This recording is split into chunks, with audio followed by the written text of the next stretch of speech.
Castillo de San Marcos is the oldest fort in the United States. It was constructed between 1672 and 1695 by the Spanish living on the Matanzas Inlet for the protection of the northernmost outpost of the empire, St. Augustine, Florida. In the watchtower closest to the road, it is said that a light ignites on stormy nights. Residents and locals that are familiar with the fort often overlook this unexplained phenomena, but for the avid ghost hunter, seeing this makes for a remarkable experience. It is not unusual for people to report seeing a soldier who is lavishly dressed in clothing that represents the era of the Spanish control looking out at the sea.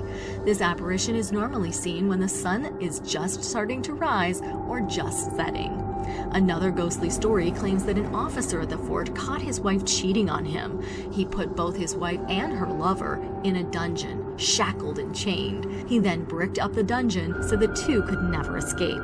Although nothing was recorded historically of this, in the 1830s, an engineer had the wall removed and found two skeletons shackled in the room. Many tourists have explained strange sensations in the dungeon, including goosebumps, breezes, the feeling of being touched, and many individuals have even experienced physical sickness for no apparent reason. The sounds of soldiers' boots have been heard in the soldiers' quarters by staff members, and a staff member saw the indentation of a full-form apparition of a soldier lying in one of the beds in the soldiers' quarters.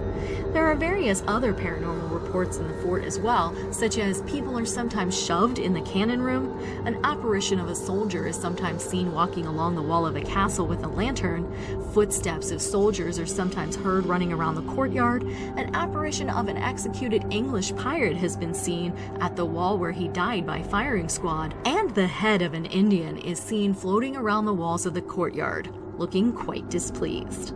What is the origin of all of these reports and claims? It definitely sounds like there's something unearthly still lurking the grounds of the fort.